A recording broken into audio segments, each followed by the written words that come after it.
This is a video response to the Rufus Demand channel.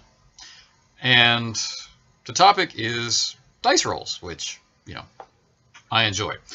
It's a preference video. Which do you prefer, this way or that way? I enjoy those less, but I enjoy discussing preferences a lot. I enjoy discussing why a preference exists, and if it's based in anything other than blind preference, or if it's based on long experience, or it's based on good logical reason and that sort of thing. I think examining our preferences is useful. And that's what dice roll represents their actions. Now the question comes down to, which do you prefer, or which do you think makes more sense? Dice rolls envisioned as representing the conditions of the world, or dice rolls envisioned as representing the performance of the character. And some examples were given. Go watch the original video. It's linked below, and then you'll see what those examples were. Now, other people who are going to do video responses to this are likely also going to reference an older video by a YouTuber called Lindy Beige about what do dice represent. And the basic premise of that video puts forward the idea that the dice roll represents the conditions of the world, that the performance of the character is less important. It's a short video. I think that the video wasn't intended to be the be-all, end-all of the dice rolling question, but maybe it could have been. But as Rufus Demand points out, there's another whole way to look at it. Die pools versus target numbers, and single die versus target numbers, percentages, this sort of thing, can be envisioned to represent either the conditions of the world that affect your ability to do the thing, whatever that might be, or just your performance. And where we can start to see the possibility of discussion here is that if you have one character attempting a skill all by themselves, no one else is going to be attempting the skill, then they will either succeed or fail, or whatever it is that your system can allow for in terms of results. But that will happen in isolation. It's just for them.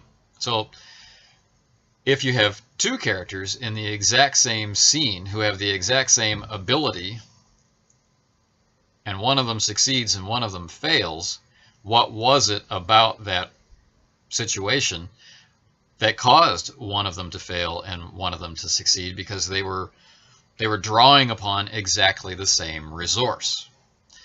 To use the example from Lindy Beige, it's a 65% chance to climb a wall.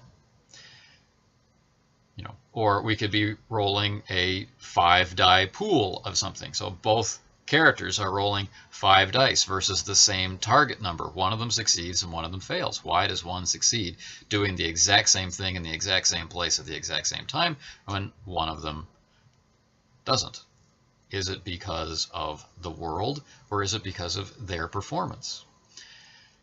I'm going to argue against the preference that we are looking at two different things. I think we're looking at pools of information to draw upon for resolution, for adjudicating that situation. So let's look at it from two characters attempting to scale a wall inside a complex. They're identically trained. Heck, let's say they're twins. There's really nothing different about these two characters. They're going to scale the same wall in the same way at the same time. They're going to face the same obstacles on the way up. And yet one of them passes, one of them succeeds, one of them climbs the wall, and the other does not. Why?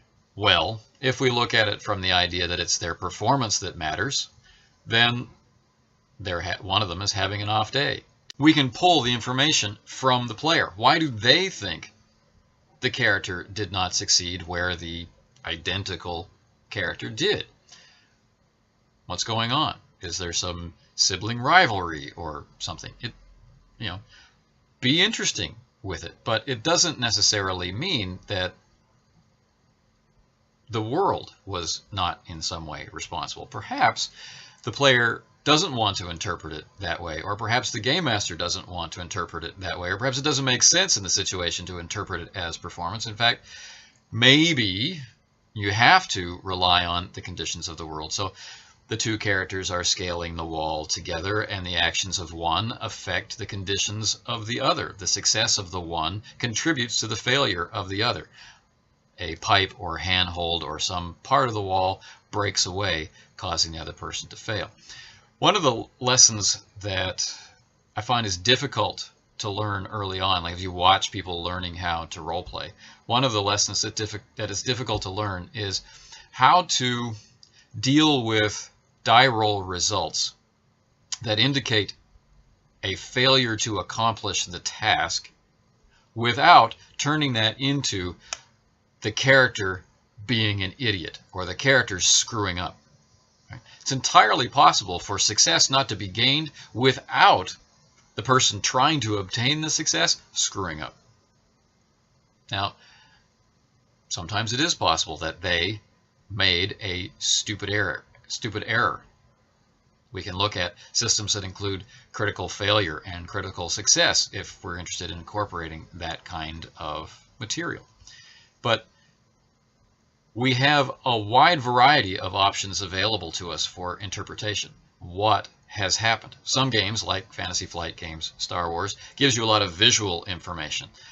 There is success, but it's tempered with threat, right? And so we go from there. I'm successful, but that success is causing me stress, or the environment is causing me stress, or my gear is causing me stress, or whatever. We don't have to be pinned down to the die roll represents the world, or the die roll represents my ability to affect change in the world. I would say that, yes, the die roll reflects the conditions of the world, and it reflects your ability to do so. And when we receive the results from the die roll, well, then we have the fun of narrating exactly what it is that happened. Now, some systems put all of that on the game master, and some systems share it out, but regardless, the situation is the same. There is a decision made about what actually happened, how it happened, why it happened, and that sort of thing. It's embedded in the narration. Looking at a die roll as being, objectively one thing, this represents the conditions of the world, or this represents your ability to act inside the world, I think can bring up situations that don't make sense. Don't be exclusive about it. I think we need to be inclusive. We should look for as many different things that can contribute to success, failure, or some kind of neutral non-result as we can possibly think of. Our games may be more stimulating, more descriptive, more realistic, or whatever it is that we're looking for as a result. Interesting question. I hope this answer has had some merit. The original poster was complaining about sleep deprivation, and I'm right there on that train with him. If you have questions about the topic or the part of it that's discussed in this video, please let me know in the comments. Let's discuss it.